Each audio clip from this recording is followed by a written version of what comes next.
Bom dia, amigos, boa tarde, boa noite, e sejam muito bem-vindos a esse nosso episódio do Pode Cura, esse podcast que o intuito é a gente trazer conteúdo de saúde mental, conteúdo que possa agregar a vida das pessoas, conteúdo que possa instruir as pessoas a respeito de coisas benéficas, ligando as pessoas numa corrente de bem, numa corrente de conhecimento, de amor. E hoje nós temos aqui um amigo querido meu, René Schubert, que é um psicólogo, escritor. Ele vem se apresentar para nós. Seja muito bem-vindo, René. Muito obrigado, Matheus. Prazer estar aqui no Pode Curar. Sou psicólogo desde 2001, psicanalista, palestrante, professor de pós-graduação e escritor, como você disse, exatamente para a gente tentar organizar, elaborar e separar o que é potente daquilo que não é tão potente no nosso percurso terapêutico.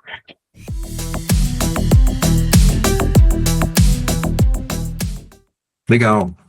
Fala aí, como é que você está vendo esse momento? O que você está vendo assim de importância da postura dos terapeutas para que a gente traga a verdade, né, para as pessoas, traga assim aquilo que realmente ajuda e os riscos que são inerentes a qualquer prática de relação humana, de desenvolvimento humano, né? Legal, vou pegar um exemplo que eu li ontem, Matheus. Era um post falando da popularização, no sentido negativo, da teoria de Carl Gustav Jung, né? Como você sabe, muitos de nossos colegas, estudamos Jung, e Jung, ele traz com muita profundidade, né, a questão da sombra, a questão do processo psicoterapêutico, da individuação. Então, realmente, você pega os livros do Jung, eles são muito profundos, ele, assim como outros profissionais, como Bert Hellinger, Sigmund Freud, Friedrich Nietzsche, ele tem frases curtas que te pegam assim, você fala, uau, né? E eu achei interessante que fala popularização não no sentido positivo, né? Porque, na verdade, ler Jung seria ótimo, né? Que a população como um todo tivesse acesso a isso. A gente sabe que a leitura, ela também é um processo de descoberta, autodescoberta e autodesenvolvimento. Então, tem livros que nos levam, né? E a gente volta diferente depois daquela leitura. Só que o artigo estava criticando exatamente isso. Eu coloco uma frase assim, né? Então, vou pegar uma das frases do Jung. Conheça todas as teorias, se aprofunde em todas as técnicas, mas quando você for tratar uma alma humana, seja apenas outra alma humana. Ok, dependendo de como isso é colocado, qual o fundo, né? E talvez o que a pessoa queira estimular com você, talvez isso seja uma frase muito bem colocada na mídia, Instagram, TikTok, Facebook, ou de repente vira pastel, vira uma coisa simples, um fast food, vamos dizer assim. Um fast food, em vez de um fast food, um fast knowledge. Rapidamente você digere aquilo lá e você se sente uma pessoa muito mais sábia do que o outro. Eu sei isso, o Matheus não sabe, eu sou melhor que o Matheus. Essa lógica é uma lógica muito comum nas mídias. Isso é falso. Isso não é real. E com certeza essa não era a postura de Carl Gustav Jung, né? Era um grande estudioso e tal, mas ele não saía pelas ruas da Suíça falando, eu sou melhor que vocês. Né? Na verdade, por muito tempo ele se enfiou lá na casa dele e ficou lá exatamente porque ele estava se havendo com as sombras dele, né? As sombras da vaidade, as sombras da arrogância, que infelizmente são bastante estimuladas na mídia. Qual que é o paralelo que eu quero fazer? Assim como nós temos profissionais extremamente cuidadosos e que prezam pela excelência no seu trabalho terapêutico, tem aqueles que transformam isso num produto de merchan, de marketing. E isso é perigoso, sim, porque a gente não sabe a pessoa do outro lado da tela como ela está processando isso, ou em que ponto isso tocou. Como você mesmo falou anteriormente, acho que numa outra conversa nossa, como abordagens podem curar ou retraumatizar. Esse é um excelente exemplo. Todas as técnicas que o René tem podem curar? Sim, elas podem levar a uma cura. Elas podem retraumatizar? Sim. Se eu não usar elas de maneira adequada, elas podem retraumatizar. Isso eu ouvi da doutora Ursula Frank Bryson, isso eu li em Sigmund Freud, isso eu li em Carl Gustav Jung, Sandor Ferenczi. Bom, vários profissionais da ajuda, da cura, do psicoterapêutico falam, olha, essa é uma ferramenta poderosíssima para o bem e para o mal. Concordo plenamente nisso. Porque isso, eu, como sou da área da saúde, né, trabalho em hospital, a gente tem um direcionamento, porque existe a iatrogenia, né? Que é um erro médico, que é um erro de uma prática onde pode levar a complicações do estado de saúde da pessoa. E a iatrogenia é algo que é sujeito e acontece dentro da área médica. Tá? Então, é um cuidado que a gente tem. Existe um estudo, é o mais próximo que eu conheço, de grande porte, da Universidade John Hopkins, em 2016, 10 anos já. E eles chegam a dizer que é uma das maiores causas de morte nos Estados Unidos é o erro médico. Então, eu acho assim que é uma coisa importante de se ter uma fala, de se ter informações a respeito e de divulgar isso, justamente para que as pessoas percebam o cuidado que o profissional precisa ter ao aplicar. Não é só aplicar a técnica, né? Não é, sabe como é que a pessoa vai receber, precisa ter uma série de cuidados, e nisso eu acho que as ordens da ajuda do Bert Hellinger vieram muito, assim, são muito precisas nesse sentido, porque geram um certo cuidado e até segurança do profissional que as pratica, né? Então eu vejo assim que é um cuidado, a gente chama de retraumatização, mas tem, né, iatrogenia em todas as áreas. Tem isso, um erro que pode levar a uma piora do quadro, é possível e é preciso entender de como é que o cliente está levando, como é que ele recebeu, né? Que às vezes, ao fazer uma constelação, a gente não procura tanto, né? Não tem essa postura, porque era uma coisa que o Bert mesmo não fazia, porque ele estava praticando as ordens da ajuda. Então, era com a pessoa, mas eu, enquanto terapeuta, eu tenho certeza que a gente faz um follow-up, né? Como é que ficou, como é que você tá, né? Como é Sim. que... Que era uma coisa que a doutora Úrsula sempre falava, eu achava essa frase fantástica, né? Nós, como profissionais da ajuda, somos responsáveis como o cliente chega até nós, como ele fica junto conosco e como ele sai da terapêutica. Então, não é aquela coisa, aplicou, aí você tá lindo, tchau. Não, não. Como que você tá? Né? E a gente sabe que, às vezes, o que a gente está vendo e o que o cliente pode comunicar, ó, pegou aqui, só que ele foi um pouco mais fundo. Né? E muitas vezes isso vem numa próxima consulta. Às vezes isso leva meses, né, Matheus? Pô, doutor, o senhor falou aquilo lá, a gente nem lembra. O senhor não sabe a revolução que foi. E aí a gente fica escutando e fala, caraca, nossa, né, que transformação. E às vezes é aquela coisa, uma interpretação que a gente faz, ela não atua naquele momento. Ela assim, o sensor, né, da pessoa, o inconsciente da pessoa pegou, falou, opa, tá aqui. Só que às vezes precisa de outros elementos, até de ambiência, de contexto, para aquilo vir à tona de novo. E quando vem à tona, o cara, nossa, né, o insight, né? Putz, é o clique. né? Isso pode ser um clique muito positivo. Logicamente, a gente trabalha para que haja uma reverberação transformadora no sentido positivo para o cliente, mas pode ser também algo negativo, porque, novamente, o indivíduo ele está dentro de um contexto. Quando ele chega no nosso consultório, ele está num contexto protegido, né? Então a gente fala, ó, Matheus, você pode falar o que você quiser, eu estou aqui, nada vai sair daqui, você está sob sigilo e tal. Só que aí ele sai do nosso consultório, ele sai de um ambiente de proteção, de sigilo, de cuidado, e ele vai voltar para o trabalho dele, ele vai voltar para o meio social, ele vai voltar para casa, onde existe assédio, onde existem excessos. E aí, às vezes, aquela interpretação que foi tão sutil no consultório, lá fora o cara fala, meu Deus, agora que eu abri os olhos eu não queria ter aberto.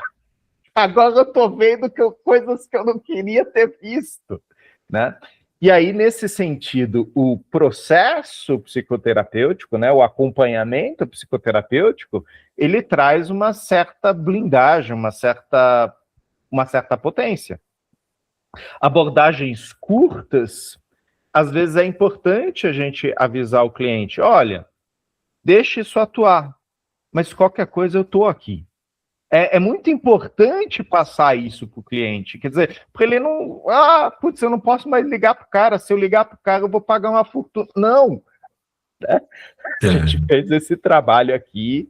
Acho importante... Eu falo isso para muitos clientes, tá, Matheus? Acho importante você seguir teu trabalho terapêutico, porque muitos dos que me procuram estão em trabalhos terapêuticos. E qualquer coisa, se você precisar, o seu terapeuta, seu médico precisar, entre em contato comigo. Total, já aconteceu isso comigo. Já aconteceu algumas vezes do psiquiatra vir falar comigo, do terapeuta falar comigo, do terapeuta me indicar, sabendo o que vai acontecer. E eu acho isso algo muito importante, porque a pessoa, esse acompanhamento terapêutico, ele vai dar uma estrutura, porque a gente não pode generalizar, né? Tem pessoas que elas vão lidar bem, mexe com ela, às vezes elas não vão tão profundo, mexe com elas dão um jeito de lidar ou esquecer. Agora tem pessoas que têm uma certa fragilidade, que a hora que ela entra dentro de um processo terapêutico profundo, ela tem a sensação que ela vai colapsar. Uhum. A pessoa pensa que vai colapsar, que ela não vai dar conta. E o que nós estamos fazendo é algo tão profundo que pode mexer com a saúde mental, com a sanidade da pessoa, com a lucidez da pessoa, né? A gente sabe, existe a emergência espiritual, né? Às vezes a pessoa entra dentro de um processo que ela começa a abrir a visão dela, entender diversas coisas do mundo que ela não via antes, mas que eu falo assim, em alguns momentos a gente precisa se reduzir. Uhum. Como um humano normal e apesar de ver tudo aquilo, para dar tempo da gente elaborar o que a gente está processando de informação. Então, eu acho isso, assim, muito importante de perceber como a pessoa está recebendo, porque tem pessoas que são mais sensíveis, tem pessoas que passaram por momentos difíceis e a chance dela encontrar um gatilho que vai fazer com que ela entre dentro daquele processo, né? Eu chamo de loop hipnótico, porque é como se ela entrasse dentro daquele gatilho do que ativou o trauma, do que aconteceu no trauma. Ela ativa a circuitaria cerebral de toda a reação traumática, como se fosse um transtorno de estresse pós-traumático, né? E a pessoa entra naquilo, e ela entra naquela enxurrada de emoções, aquele tipo de pensamento, e vai se fechando. Então, é bom ela ter um apoio até ela se sentir apoiada, que eu acho que esse também é um outro ponto a gente tocar, que é no sentido assim, que eu vejo que a terapia, até a população, não é uma muleta, né? Não é uma cadeira de rodas para uma pessoa. Ela é um instrumento de estruturação humana, onde a pessoa conta da vida por si só, né? E eu atendo algumas pessoas que às vezes elas usam o recurso da constelação como tudo ela quer buscar. O que tem na constelação? O que é a constelação ou quer buscar numa terapia? E eu digo isso para as pessoas, eu estou te preparando para o mundo. Você precisa lidar com o mundo. Aqui você vai buscar dentro de você recursos para lidar com o mundo, né? O que você acha disso? Perfeito, perfeito. A gente usa, né, na psicoterapia o termo, né, escuta e acolhimento, né? Lógico, a gente sabe que também é um espaço de provocação, né? Mas a gente não vai provocar o indivíduo num nível que o descompense.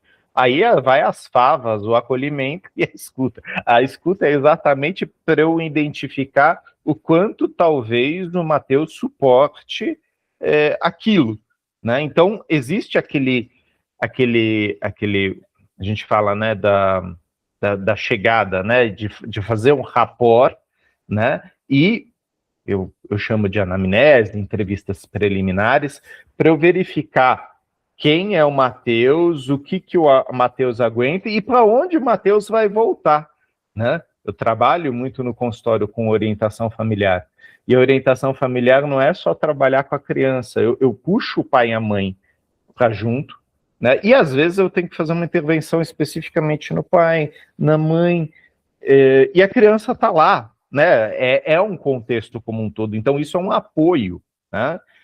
Será que aquela provocação não vai engatilhar algo ruim, né? Porque esse garoto, essa menina, ela vai voltar para casa com os pais. Aí, de repente, eu faço aquela interpretação, falo, nossa, arrasei. Tá, cara, você causou um estresse dentro daquele sistema que, às vezes, ele vai para uma casa onde tem um avô, uma avó, um tio, um tia. Então, é perigoso. Exemplo. É muito comum aqui aparecerem crianças, eu faço uma avaliação e a gente percebe que tem um espectro autista. Uhum. E muitas dessas famílias são famílias que ainda não têm, né, aquilo que a gente chama, né, de psicoeducação, elas não conseguem fazer uma leitura daquilo. Ah, meu filho é retardado? Não, calma, né? Vamos entender o que significa isso. E muitas vezes eu falo, olha, eu não vou colocar isso no relatório, né? Eu vou colocar que ele precisa de acompanhamento, mas eu ainda não vou colocar essa hipótese diagnóstica, até porque eu quero que o psiquiatra também valide isso, o neurologista, mas também para não chegar em casa, falar para o vô, para a avó, para o tio, para a tia, soltar isso, e aí o que a família faz? Se fecha e deixa a criança fora, né? Ai, Renê, mas que coisa feia, isso acontece em todas as famílias, tá?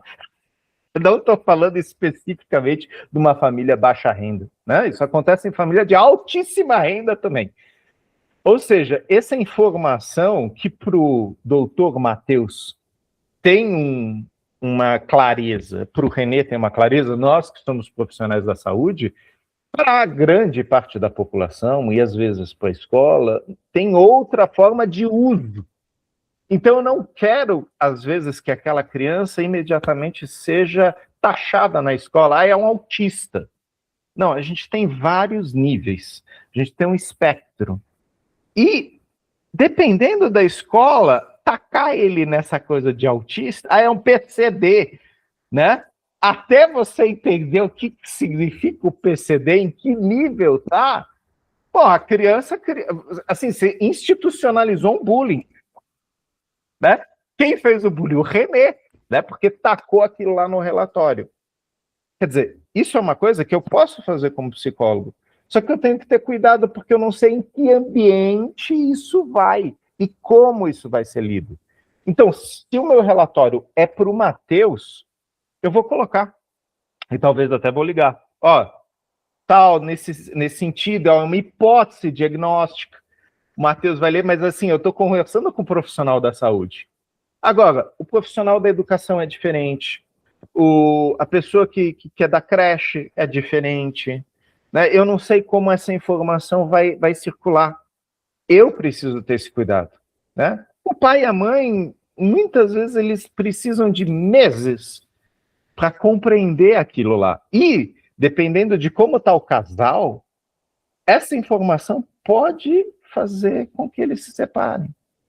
Ah, Renê, mas isso já estava aí antes. Tá, mas a gente não precisa ajudar. Então, vamos caminhar junto com esses pais. É só um exemplo, né, de como uma informação, que é uma informação correta, científica, tal, validada teoricamente, pode ser desastrosa se você não estudar aquele ambiente e andar com cuidado. Então, sim, apoio a partir da escuta e do acolhimento. Então, a provocação ela vai vir bem depois, né? Quando você percebe o quê? Agora eu posso fazer uma provocação. Agora eu posso testar abrir um pouco mais essa fronteira. A criança suporta, o pai suporta, a mãe suporta, a família suporta, a escola suporta, né? E tem vezes que a gente vai fazer intervenções do tipo: olha, pai, mãe, vamos dar uma olhada nessa escola, né? Não é que a escola seja ruim, mas talvez aquela pedagogia, aquela filosofia com aquela criança, a natureza daquela criança não está muito bom, né? Logicamente que a gente vai conversar com a escola primeiro, a gente vai ver se as adaptações são possíveis e tal, mas existe isso. Eu passei por isso na minha infância, né? Tem criança que não se adapta a certos tipos de pedagogia, né? E aí vira um problema, né? Apoia a gente olhar para isso? Sim, os pais precisam disso, eles pedem isso. Você pode olhar para isso, e às vezes a gente vai visitar a escola, a gente vai olhar para isso. Novamente, não é a culpa da escola, a gente não está demonizando isso, é aquela questão, é aquela criança, aquele sistema familiar, e aquela escola e aquele sistema filosófico, pedagógico, eles estão repelindo naquele momento. Então, talvez, naquele momento, seja melhor outra forma, né? Com certeza.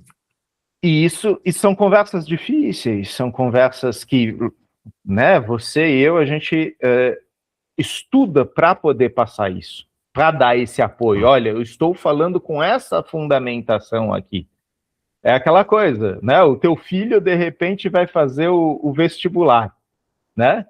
E por anos você deixou ele numa escola antroposófica, né? Ou numa escola Waldorf, né? Aí eu vou virar para você e vou falar: então, Matheus, pô, lindo, né? Eu gosto dessa filosofia. Só que assim, você quer que o cara entre na Universidade Federal de Brasília, quer que ele entre na USP. Vai ser talvez um cursinho. Só que aí, se ele for para um cursinho tipo poliedro, etapa e tal, é completamente diferente do Waldorf, né? E para o seu filho, aquilo lá vai ser uma coisa horrível, né? Novamente, não é que a coisa é ruim, mas assim, são formas diferentes de lidar com aquele assunto, né? Então ele vai precisar, talvez, anos antes, se habituar a um sistema tradicional, voltado para resultados, como é o vestibular, e deixar um pouco de lado a euritmia, o teatro, as artes plásticas, para focar na matemática pura, né? E passar com aquela equação no vestibular, né? Sim. São formas de desenvolvimento cerebral, né? São formas de estímulos onde vai desenvolver. Porque por mais que tenha uma limitação, hoje a gente sabe que é possível desenvolver habilidades de acordo com estímulos, né? E aí depende muito da educação, depende muito do acompanhamento dos profissionais e depende muito dos pais, né? Porque coisas que eu acho que são mais interessantes nesse aspecto, do Peter Spelter, nosso saudoso professor, que ele era bem, assim, forte e preciso nisso, que ele falava assim, nós precisamos ter cuidado com as caixinhas. Porque quando, ele queria dizer a caixinha é o diagnóstico, porque quando a gente coloca a pessoa dentro de uma caixinha, as pessoas, e geralmente os pais, adotam aquela caixinha como o filho, como parte da identidade do filho. E não é necessariamente isso, né? E eu entendo disso acontecer com os pais, porque, e geralmente com as mães, porque assim, ela identifica que o filho é diferente do que ela é. Ela identifica que o filho é diferente da família dela. Então ela fala, tem alguma coisa que aqui não está certa. Alguma coisa aqui que não está legal. Só que isso, para uma mãe, é muito difícil falar. Então ela precisa de alguém para dizer. E se ela encontra diretamente alguém que já dá o diagnóstico, seu filho é isso. ela vai se segurar e falar, entendi agora que meu filho tem. E ela vai procurar, e até pode gerar um viés de confirmação, ela vai olhar nas categorias, na classificação, tem isso, tem isso, tem isso, tem isso, tem isso, tem isso. E pronto, pôs na caixa. E eu vejo que o trabalho terapêutico, ele tem um papel de, peraí, ele pode ter isso, mas ele tem mais que isso. Uhum.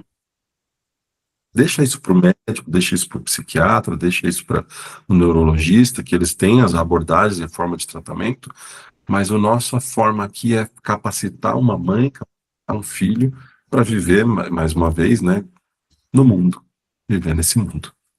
Então eu vejo que esse cuidado com essa caixinha é uma forma de empoderar, de falar assim, peraí, aqui nesse momento, vamos tirar ele disso, vamos olhar só para o ser humano, Uhum. aspectos que a gente precisa fortalecer seu filho, a gente precisa desenvolver. Por exemplo, tem uma pessoa que eu aprendi muito de hipnose, PNL, que é o Eduardo Rocha, aqui em Brasília. É um super professor, um mestre de PNL e tal. E ele tem um filho autista não verbal. E ele disse que quando o filho dele foi diagnosticado, falaram, olha, ele não vai falar, não vai ter contato com vocês, não vai fazer... E aí ele seguiu o tratamento e ele foi fazer o curso de programação neurolinguística com o Richard Bandler nos Estados Unidos. E aí ele perguntou para o Richard Bandler, olha, tem um filho autista, o que você me recomenda que eu possa fazer? Aí o Richard Bandler falou assim, ocitocina, o melhor estímulo para o seu filho. Abrace, mantenha ele seguro, faça carinho, tenha contato físico e tal, e deu toda uma orientação para ele. Hoje em dia, ele fala disso, então, por isso que eu estou explicando. Hoje em dia ele fala, o filho dele fala frases completas, interage, entende? E ele fala disso, ele fala, olha, então é possível estimular. Eu acho que esse é o trabalho, né? E, mas eu quero falar também, René, se você puder, por favor, a respeito dessas pessoas que, por exemplo, estudam constelação, conhecem terapia e usam isso como uma fuga, sabe? Usam isso como, tipo, deixa eu ver aqui no campo, por exemplo, o pessoal que faz constelação na água, né? Não quero recriminar essas pessoas, mas os cuidados que a gente tem nesse sentido, sabe? Que aí a pessoa vai e coloca os papéis na água e fala, ela gera uma interpretação do que está acontecendo na vida dela baseada numa imagem que ela vê ali. Boa, boa. Eu vou para essa questão, eu só quero fazer um adendo ao que você falou, porque Sim, por você favor. trouxe o professor Peter Spelter, e eu lembro que o Peter Spelter ele falava daquela piada, né? De que tem um professor, tem um macaco, um peixe e um cachorro. E o professor fala, olha, a avaliação de vocês é simples. Quem subir primeiro na árvore ganha. E é exatamente isso, quer dizer, Exatamente isso. cada um deles tem uma habilidade, né? E se você julgar o peixe pela capacidade dele de subir a árvore, você vai dizer o peixe é retardado. Gente, a natureza do peixe não é essa. Né? Então, por mais que a gente fale, isso é óbvio, a gente tem que ver se a linguagem está adequada. E aí esse exemplo que você deu da PNL, da criança com espectro, é fantástico. Porque nós sabemos, quando a gente trabalha com pessoas especiais, eu continuo usando esse termo, crianças especiais, na verdade qual é a tua capacidade de adequar a sua linguagem à dela, desta criança. E muitas vezes você fica naquele lugar, não, eu sou psicólogo, tal, e esta criança tem essa limitação.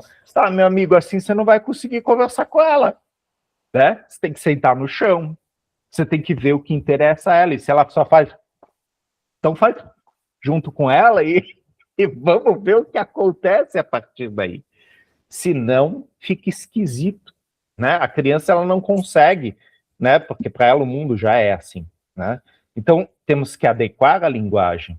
E tem um profissional no YouTube que eu acho fantástico, eu não lembro o nome dele, mas ele é um neurologista que ele lida com os casos mais difíceis, né, de síndrome. E a questão dele é a linguagem. Ele fala, eu tenho que chegar numa linguagem que aquela criança interaja comigo. Então, ele usa o não verbal, ele usa as mãos, ele usa objetos, ele usa o encostar o corpo. E o nosso professor, o Peter, ele tinha isso, né? Ele provocava a pessoa com a linguagem não só verbal, mas a não verbal, o aco, né? Porque vamos ver o que vem daí. E aí eu vou para a sua pergunta agora, ou a sua provocação, né? O nosso professor, ele tinha toda uma base filosófica. E a filosofia, ela não fecha as coisas, né? Então, ele falava muito de Spinoza, de Immanuel Kant, se lembrar de algum outro, Fichte, ele vivia falando de Fichte, ainda não fui estudar esse cara, mas ele mencionava... Porque ele não fechava, ele provocava. Quer dizer, a pessoa estava lá, ela estava buscando algo, e muitas vezes ele falava, eu não posso te dar isso aí, não. Quer dizer, primeiro ele deixava bem claro, né, onde a gente vai, né? Eu vou fazer a constelação com o Mateus porque eu quero ser rico. Gente, sério, né? É como se o Mateus tivesse isso. Talvez o Mateus aponte alguma coisa nas minhas crenças limitantes de escassez que eu possa trabalhar, mas ele não vai me fazer ficar rico, né? Então a constelação não funciona para isso. Eu não sei se é a constelação ou se é a pessoa que a procura, né? E aí é muito importante que o profissional, o facilitador, deixe claro, olha, essa técnica aqui não é um gênio na lâmpada, né? Algumas coisas a gente pode juntos, né? Tanto que o Hellinger usava essa palavra, né? Acompanhar, eu acompanho, né? E a gente vai até onde o cliente também pode ir. E às vezes acontece da pessoa falar, porque eu não quero ir para lá, então tudo bem, a gente não vai. Não vai forçar, a constelação não tem nada a ver com isso, que a gente sabe o quanto a resistência ela acaba com aquele processo, né? Então, até onde a gente pode ir? Agora, se eu pego um método, né, que vamos deixar bem claro aqui, não tem nada a ver com Bert Hellinger. Bert Hellinger nunca usou água, Bert Hellinger nunca usou cavalos, Bert Hellinger nunca usou bonecos. Isso não significa que essas coisas não possam ser usadas, mas isso não é Bert Hellinger, né? Sim. O Bert Hellinger, ele conversava com a pessoa e dependendo do que a pessoa perguntava para ele, ele falava, isso daí eu não vou fazer, eu não vou trabalhar com isso. Daí a gente que acompanhava ele nos seminários lá, depois ele falava, olha, vocês percebem o excesso disso aqui? Vocês percebem que isso não está no meu poder? E que se eu responder afirmativamente a isso, ao lugar que eu vou ocupar, né? E aí eu adoro o Peter, né, que sentava e falava, meu trabalho é muito simples, eu não faço nada, né? Este poder, e recentemente a Tsuyuko falou isso num seminário, esta capacidade de não fazer nada, você tem que treinar muito, você tem que meditar muito, você tem que se internalizar muito, né, de permitir que do outro lado venha algo, e que o cliente se responsabilize, esse algo é meu. Olha, parte do tratamento terapêutico já está acontecendo. O cliente está falando, isso é meu. E muitas vezes, o Beto fazia esse convite. Agora podemos olhar no campo. Você quer olhar no campo? Ele convidava, né? Ele não falava, não, você vai olhar. Não, não. Você quer olhar isso no campo? Podemos olhar. Então é muito interessante que, assim, nas primeiras vezes que a gente ia para lá, parecia uma coisa óbvia, né? Banal. Não era, tinha um cálculo lá. Tinha uma coisa muito precisa acontecendo, né? E o Hellinger não ia direto para a constelação, às vezes ele fazia uns exercícios, ele fazia uma meditação, às vezes ele chegava para a pessoa, vai sentar, amanhã volta. Ele tinha várias técnicas, né? E aí entra a questão da PNL, por exemplo, ou da análise transacional, que, assim, às vezes a forma como eu coloco ainda não está pronta, precisa de algo, de uma maturação.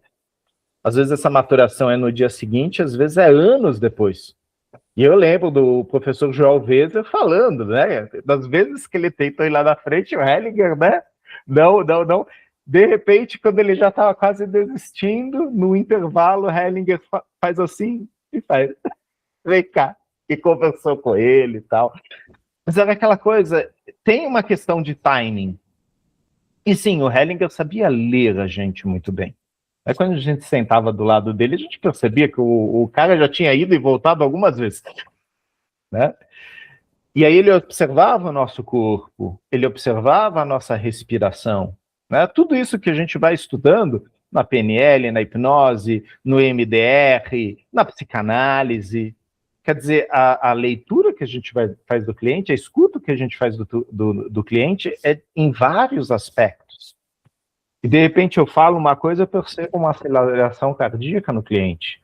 Ele fecha os olhos, ele começa a piscar, ele começa a mexer as mãos, opa, estamos num lugar que para o cliente é desconfortável. Sigo mais um pouco e às vezes eu vou perguntar para o cliente, como que você está? Respira, vamos mais um pouco. O tempo todo eu preciso fazer esse biofeedback, né? Quer dizer, como que eu estou junto com o outro? Se não, de repente a gente vai para um lugar muito difícil para ele. E ele vai virar e vai falar, eu não quero voltar com esse terapeuta, com esse psicólogo. Só que, como que ele vai sair do consultório? Né? E às vezes ele sai com essa mácula. Né? Então, um profissional que age de uma maneira inadequada pode impedir que aquele cliente procure outro profissional até, outro psicólogo, outro médico. Eu não quero mais, isso doeu muito, foi terrível. E os nossos clientes têm traumas. E eles têm perpetradores. Às vezes a gente vai ser colocado nesse lugar. Mais um perpetrador.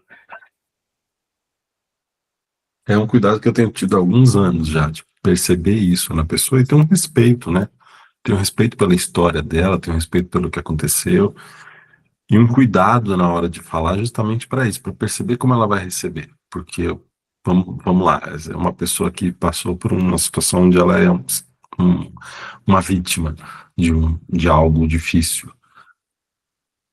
Eu não posso simplesmente apontar isso como se ela fosse culpada por ser o que ela passou, por estar como vítima no lugar da pessoa. Agora, como auxiliar, eu falo para a pessoa, olha, isso te colocou no lugar de vítima. Uhum. E aí você vai ficar ligada a quem te causou isso. Uhum. Se você quer se manter assim ou se você quer sair disso. Então eu posso te auxiliar a sair disso, mas a decisão é sua. E, geralmente quando eu falo isso, eu sinto que a pessoa recebe de uma forma melhor do que eu apontar. Você é uma vítima. Você não quer sair do lugar. Você não, entendeu? Eu falo isso assim, e depende, né? É aquilo que você falou. Tem momentos onde a gente usa uma provocação, onde a gente mexe com a pessoa. Eu falo assim, são momentos quiropráticos da terapia. Tem movimentos que a gente precisa dar uma estralada na consciência da pessoa para ela perceber que não tá legal onde ela tá. Ela tá andando torta e achando que o mundo tá torto. Uhum. Uhum. Estralada na consciência da pessoa, ela olha e fala, o mundo é assim. Uhum. Então, tem esses movimentos, mas tem um jeito que eu antes vou fazendo com cuidado para que a pessoa realmente ela sinta assim, peraí, eu posso sair daqui, como é que eu faço para sair daqui? E aí a gente vai adicionando recursos para a pessoa, vai trabalhando ali com algo que seja essencial para que a pessoa se perceba naquele movimento que ela, ou que ela veja um caminho onde ela só viu um lugar.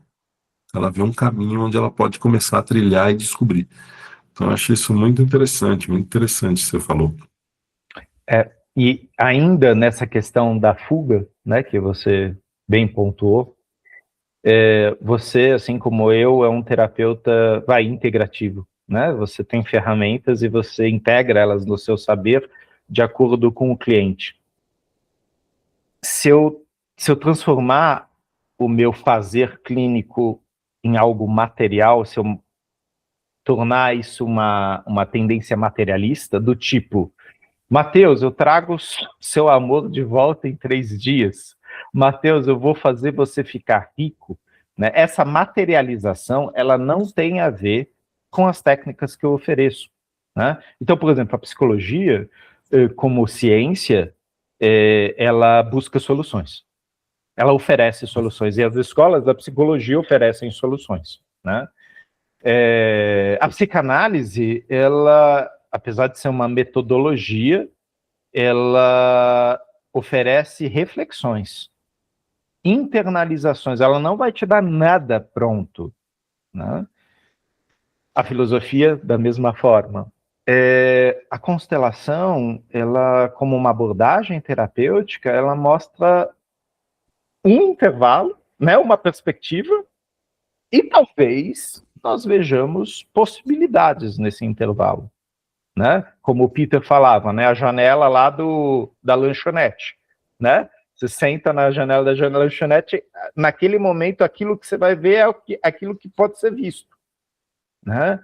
E é isso, é uma janela. O cliente traz os ingredientes daquela janela.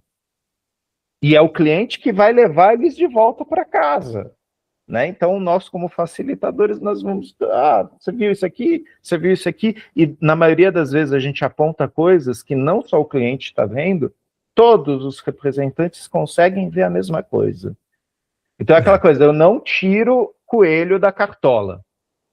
Você está vendo que esta relação aqui, este elemento está acima do outro e que existe uma relação complicada? Tô vendo. O representante fala, eu estou sentindo isso. E os observadores falam, me mexeu aqui, quando eu vi essa cena, me trouxe algo. Ou seja, o facilitador ele vai falar de coisas que são visíveis para todos.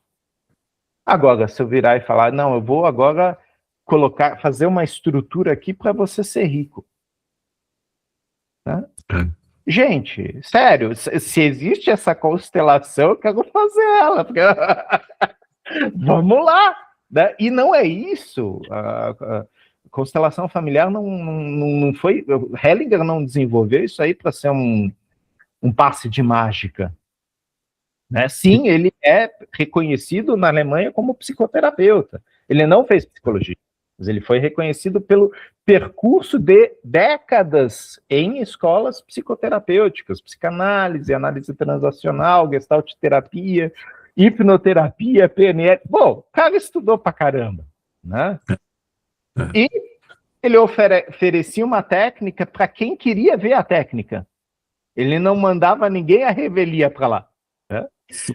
Eu lembro que eu conheci o Mateus no trem, a gente indo para Batrach, e assim, no meio daquela alemãozada toda, eu olhei para aquele cara cheio de mala e tal, parece brasileiro. E aí depois a gente se vê lá no seminário e tal, sim, era um dos brasileiros. Não, a gente foi do Brasil até lá. Ninguém obrigou a gente a pagar aquela fortuna para passagem de avião, hotel, para o próprio seminário. Não. Quer vir, vem. É isso. Isso tem uma coisa nessa coisa de fazer das pessoas, né, fazer uma consideração para ficar rico.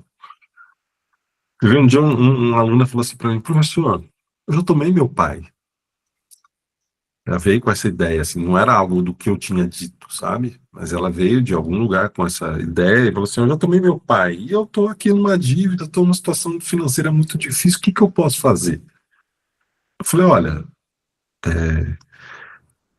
às vezes não se trata da sua relação com seu pai, assim, diretamente. Você está bem com seu pai, tudo bem com seu pai. Isso é uma coisa assim que é preciso ter muito cuidado, porque é natural pela nossa educação gerar um pensamento mecanicista e gerar um pensamento de culpa. Se eu não estou bem nessa área, por que isso aconteceu? O que aconteceu aqui na minha história? A pessoa gera uma visão narrativa da própria história e aí gera culpa. Eu não estou bem com meu pai, então eu estou pobre.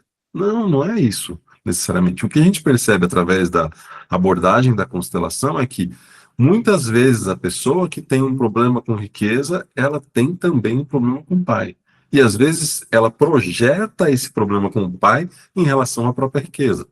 É isso que acontece. Mas não é com todos os casos, não é com todas as pessoas. Eu disse para ela, falei, olha, no seu caso, talvez a sua situação não seja a sua relação com seu pai.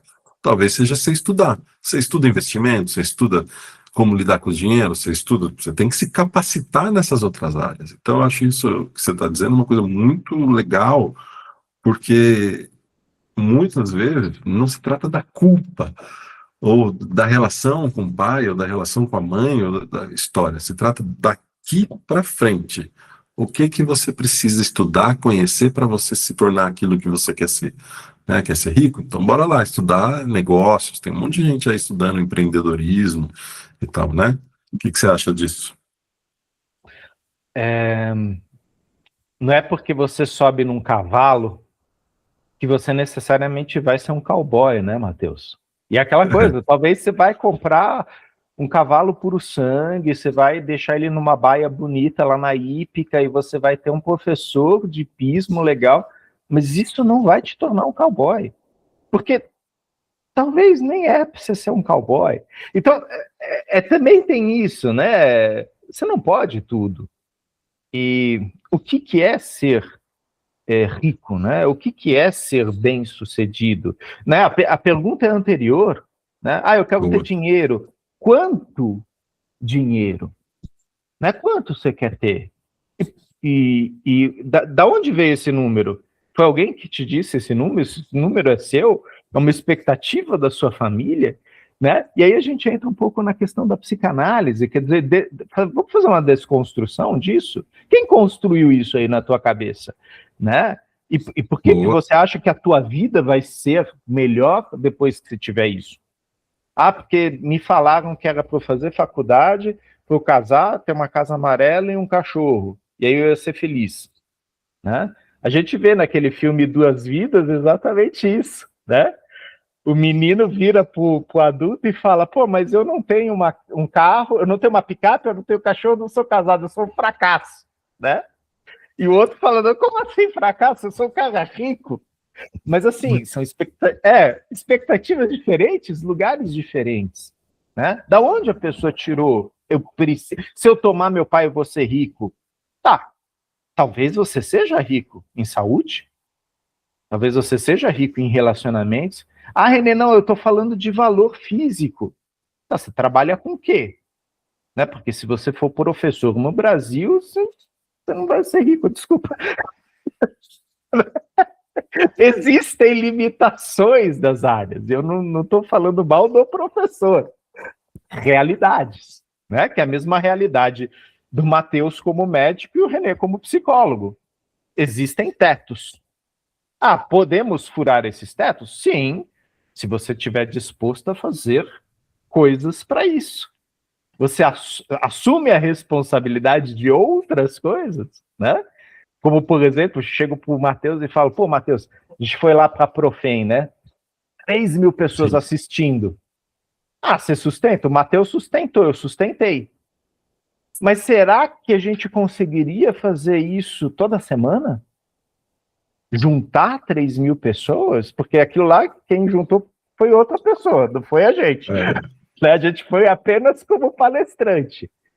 Mas e aí? Você conseguir juntar essas pessoas, você direcionar essas pessoas, entreter essas pessoas, aqui nem a Ivete Sangalo aqui em São Paulo, não, Ibirapuera lotado, tal, quer dizer, o poder que uma pessoa tem de fazer e de manter isso, de sustentar isso não é para qualquer um, sinto muito.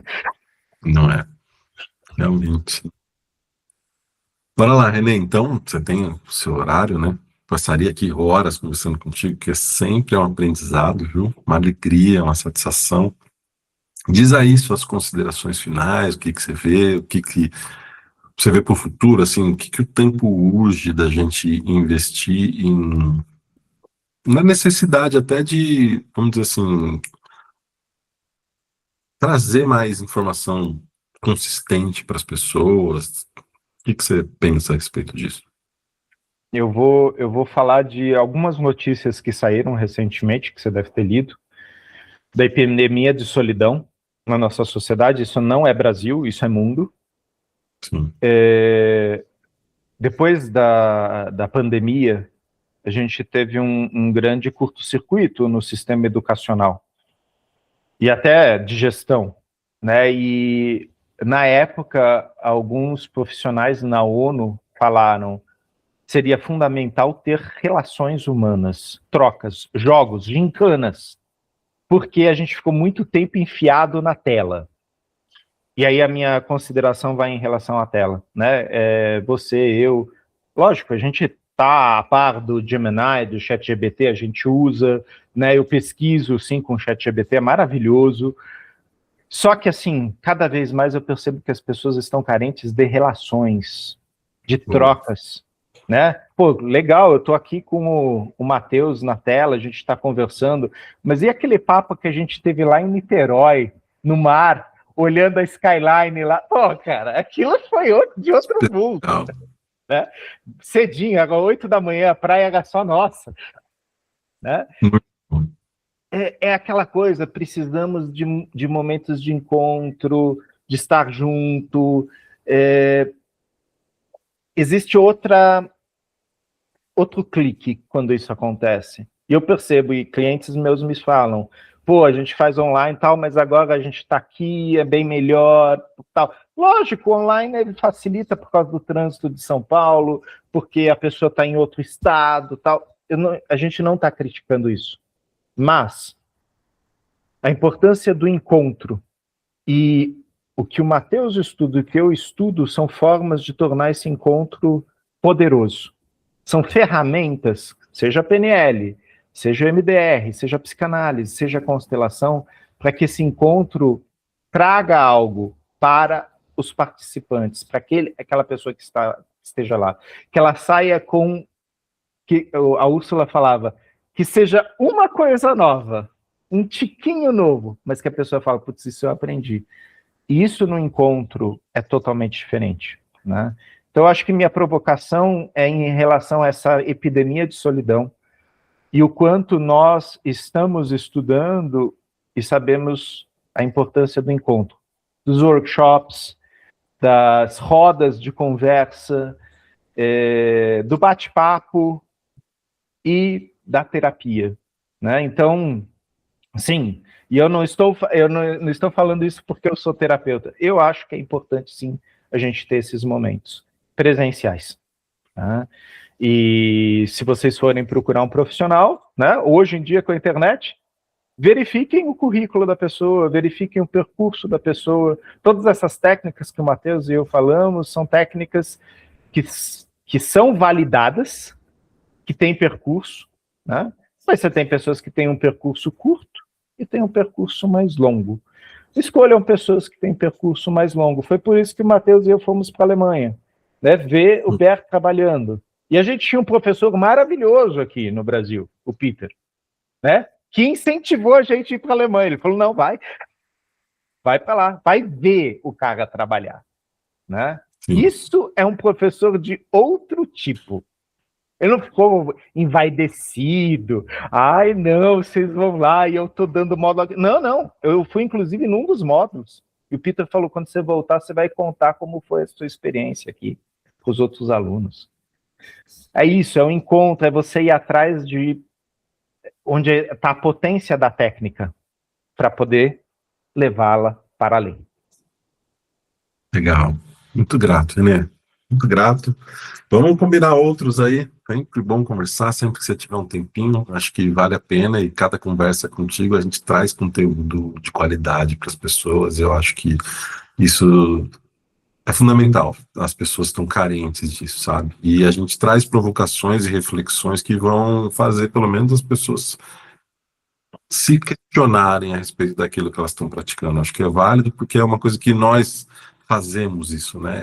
Esse questionamento a respeito da própria prática, né? Eu falo assim que se depender da minha crença naquilo que eu estudo, se depender da minha crença na constelação, eu não faço, porque eu acho que aí o que está trabalhando é a crença e não só o trabalho em todo. Então tem muito mais além disso e eu acho que eu tenho que ir além das minhas crenças para conhecer o que é realidade, o que é verdade. Venha sempre, vamos conversar. Viu? Obrigado pelo convite. Foi ótimo estar aqui com você, aprofundar, relembrar nomes, né? E trazer para perto. É uma alegria. Muito grato. Até mais, até breve. Falamos. Um abraço. Tchau, tchau. Tudo de Tchau, bom, tchau. Matheus.